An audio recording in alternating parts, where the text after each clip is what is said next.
Praise the lord. యేసయ్య అతి పరిశుద్ధమైన నామములో మీ అందరికి వందనాలు. ఈ దిన లేఖన భాగము సామెతలు 19వ అధ్యాయము 17వ వచనం చదువుతున్నాను. బీదలను కనికరించువాడు యెహోవాకు అప్పిచ్చువాడు, వాని ఉపకారమునకు ఆయన ప్రత్యుపకారము చేయును. ఈ చదివిన ఈ చక్కని లేఖన భాగంలో బీదలను గూర్చిన మాట, వారికి సహాయం చేసే గూర్చిన మాట వ్రాయబడి ఉంది.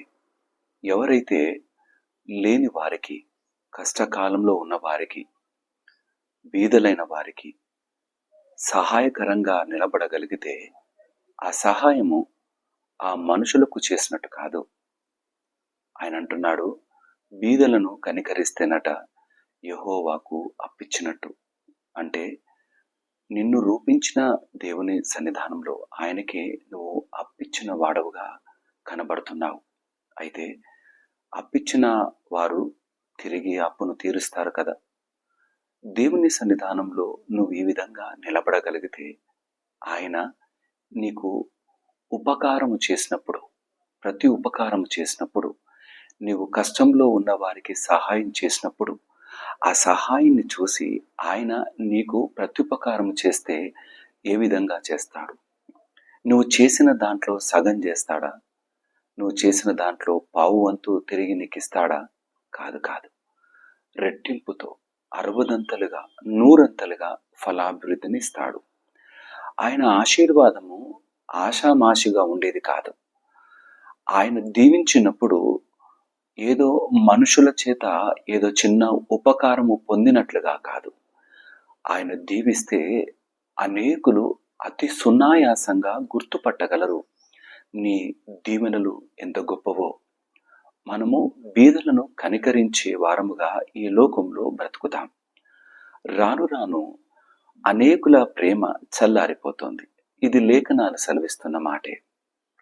ఈ యొక్క ప్రయాణంలో ప్రేమలు చల్లారినప్పుడు మనము సహాయం కాదు కదా, ఎదుటి వారికి అపకారం చేసే ప్రయత్నం చేస్తాం, పగ తీర్చుకునే ప్రయత్నం చేస్తాం, వారిపైన మరొక ఎత్తు వేయడానికి ప్రయత్నం చేస్తాం, వారిని తగ్గించడానికి, అవమానపరచడానికి, వారు మన కళ్ళ ముందు కనబడకుండా ఉండటానికి అనేక పన్నాగాలు పన్నుతాం. ఈ ప్రేమ లేని బ్రతుకు భ్రష్టత్వమైన బ్రతుకు. ప్రేమ లేని బ్రతుకు ఎటువంటిది అంటే, ఒకవేళ యోసేపును జ్ఞాపకం చేసుకుంటే అన్నలు ప్రేమ లేదు వారికి, కాబట్టి ఆ నీళ్లు లేని గూతిలోకి తోసేసినారు. తిరిగి 20 వెండి నాణాలకు ఆ యోసేపును అమ్మేసినారు. ప్రేమ లేని వారముగా బ్రతుకుతే చాలాసార్లు మనము ఎదుటి వారికి నష్టం కలిగించే ఆలోచనలు వస్తాయి. కానీ దేవుని కనికరం, ప్రేమ ఒకవేళ మన హృదయంలో దాచబడి అది మనకు ఒక చక్కటి స్థితిలో నిలబెట్టుకొని ముందుకు కొనసాగగలిగితే, దాన్ని ఆధారం చేసుకోగలిగితే మనం అనేకులకు సహాయకరంగా నిలబడతాం, అనేకులకు సహాయం చేసే వారంగా ఉంటాం. అయితే ఈ క్రమంలో చాలాసార్లు మనం అనుకుంటాం, నాకేముందని సహాయం చేస్తాను, నేనే లేని స్థితిలో ఉన్నాను కదా అని అంటాం. కానీ ఒక మాట, ఒక 2 కాసులున్న విధవరాలు తీసుకుని వచ్చి ఆ యొక్క కానుకల పెట్టెలో ఆ 2 కాసులు వేస్తూ ఉంటే ఈమె జీవితమంతా వేసేసింది అని యేసయ్య అక్కడ నుండి పలుకుతున్నాడు. నీవు లేని స్థితిలో ఉన్నప్పుడు ఒకవేళ ఎవరినైనా కనికరించి వారికి నువ్వు ఏదైనా అందించగలిగితే దానికి 60ంతల 100ంతల ఆశీర్వాదం తిరిగి నీకు వస్తుంది. అది ఇచ్చేది జీవము కలిగిన దేవుడే. ఆయన కనికరం మన హృదయంలో దాచుకుందాం. అట్టి కనికర సంపన్నుడు మనకు చూపించిన గొప్ప కనికరం ఏంటి? ఆ కలువరి శిలువలో ప్రాణాన్ని బలిగా అర్పించినాడు. ఈ మాట జ్ఞాపకం ఉన్నదా? మనం పాపము చేత ఉన్నవారం, మనము దయనీయమైన స్థితిలో ఉన్నవారం. మన బ్రతుకులను ఆ కలువరి శిలువలో బలియాగము ద్వారా బ్రతుకును మార్చి పెంట కుప్పలపై నుండి ఆయన సన్నిధావరణంలోకి, ఆయన పాదాల యొద్ద నమ్మకమైన, శ్రేష్టమైన, పరిశుద్ధమైన బ్రతుకు బ్రతకటానికి చక్కటి స్థితినిచ్చినాడు. ఆయన దీవించే దేవుడు, ఆశీర్వదించే దేవుడు. ఇప్పుడు ఆయన సన్నిధానంలో ఉన్న నీవు నేను, ఆయన కనికరాన్ని పొందుకున్న నీవు నేను, ఆయన నుండి ఎన్నో మేలును పొందుకున్న నీవు నేను తిరిగి ఆయన కొరకు అనేకులకు కనికరం చూపించే సమయం వచ్చింది.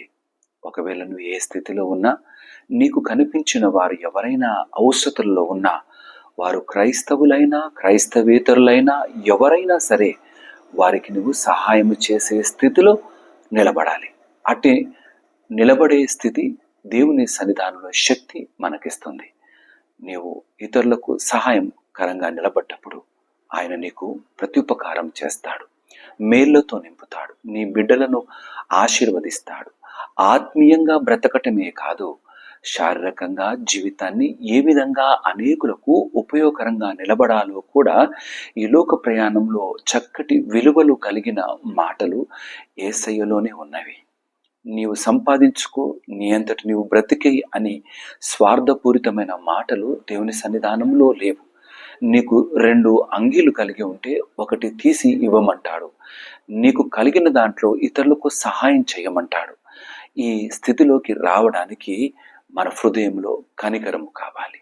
యేసయ్య కనికరాన్ని పొందుకున్న వాడవైతే ఈ కనికరాన్ని అనేకుల ముందు నువ్వు వ్యక్తపరిచేవాడవుగా, క్రియారూపకంగా ఈ యొక్క పనిని చేస్తూ అనేకులకు సహాయకరంగా బ్రతికే వారంగా ఉంటాం. ప్రార్థన చేస్తే సరిపోదు, లేఖనాల్లో ఉంటుంది, చలి పెడుతుంది, వెళ్ళి కాచుకో, చక్కటి బట్టలు కట్టుకో, నెమ్మదిగా ఉండు అని చెబుతామట నోటితో. కానీ అది క్రియారూపకంగా చూపించడం అంత సునాయాసమేమీ కాదు, అది అంత ఈజీ పని ఏమీ కాదు. కానీ అది చాలా సునాయాసంగా చెయ్యాలి అంటే యేసయ్య కనికరాన్ని కలిగిన వారమైతేనే చేస్తాం. నువ్వు రక్షింపబడ్డావా? కలువరి శిలువలో యేసయ్య రక్తంలో కడగబడి ఆయన కొరకై బ్రతుకుతున్న జీవితంగా ఉన్నావా? అయితే తప్పక నువ్వు ఇతరులకు సహాయకరంగా ఉంటావు. అది వస్తు రూపకంగా కావచ్చు, ధన రూపకంగా కావచ్చు, మాటతో కావచ్చు, వారితో కాసేపు గడిపి కావచ్చు. ఏ విధంగా అయినా సరే వారికి ఇతరులకు సహాయకరంగా నిలబడగలిగితే వారు యేసయ్య ప్రేమను గ్రహించగలుగుతారు. నీ వట్టి సహాయం చేయగలిగిన స్థితిలో నీ నిలబడితే నీ మోయబడిన ప్రతి మార్గము తెరిచి నిన్ను గొప్ప ఆశీర్వాదాలతో స్థిరపరిచి నడిపిస్తాడు. ఎవరికి ఇష్టం ఉండదు ఆశీర్వాదాలు పొందుకోవటానికి, కానీ మొదట చిన్న కార్యము ఇతరులపైన కనికరము చూపించి వారి కొరకు కావలసినవి చిన్నగా సమకూర్చే కార్యం నువ్వు చేయగలిగితే నీ కొరకు పెద్దవి, చాలా గొప్ప కార్యాలు యేసయ్య నీ బ్రతుకులు, నీ కుటుంబంలో, నీ బిడ్డల జీవితాల్లో జరిగించి నీ కుటుంబం అనేకుల ముందు దీవెనలతో, ఆశీర్వాదాలతో వెలిగింపబడిన గొప్ప దివిటి వలె అనేకులకు వెలుగునిచ్చే స్థితిలో నిలబెట్టి నడిపిస్తాడు. దేవుడి యొక్క మాటల్ని హృదయాల్లో నీరు కట్టి ఫలింపజేయునుగాక. ఆమేన్. తల వంచుదామా? మా యేసయ్య మీకే వందనాలు. మా చుట్టూ ఎంతో మంది అవసరతల్లో ఉన్నవారున్నారు. వారికి సహాయం చేయటానికి కావలసిన గొప్ప మనసును మాకు దయచేయమని ప్రార్థన చేస్తున్నాం. మా యొక్క ఆర్థిక వనరులను దీవించి ఆశీర్వదించండి. అనేకులకు సహాయపు హస్తాన్ని అందించే విధంగా మమ్మల్ని బలపరచండి. మేము, మా కుటుంబీకులం, మేమందరము కలిసి నాయన లేని స్థితిలో ఉన్న వారికి సహాయకరంగా నిలబడ్డకు మాకు సహాయం దయచేయండి. మాటలతో కాకుండా చేతలతో నీ కార్యాలను క్రియారూపకంగా జరిగించు వారముగా మమ్మల్ని స్థిరపరచమని ప్రార్థన చేస్తున్నాం. నీకే వందనాలు. సిలువలో బలియాగమై మాపై కనికరాన్ని చూపించి రక్షణ భాగ్యం ఇచ్చినావు. పొందుకున్న మేము నీ కనికరాన్ని అనేకులకు ప్రచురించుటలో నా తండ్రి నమ్మకమైన సాక్షులుగా స్థిరపరచమని, ఈ దిన ఆశీర్వాదాలతో ప్రతి కుటుంబాన్ని దీవెనలతో, ఆశీర్వాదాలతో నింపి నడిపించమని మీకే మహిమ, ఘనత, ప్రభావాలను ఆరోపిస్తూ యేసయ్య అతి పరిశుద్ధమైన నామములో అడిగి ప్రార్థించి వేడుకుంటున్నాము నా తండ్రి. ఆమేన్. దేవుడు మిమ్మల్ని అందరినీ దీవించి ఆశీర్వదించును గాక. ఆమేన్. అందరికీ ప్రైజ్ ద లార్డ్. వీలైనంత మట్టుకు ఈ యొక్క వీడియోని, ఈ వాక్యాన్ని అనేకులకు షేర్ చేయాల్సిందిగా నేను మనవి చేస్తున్నాను. Thank you.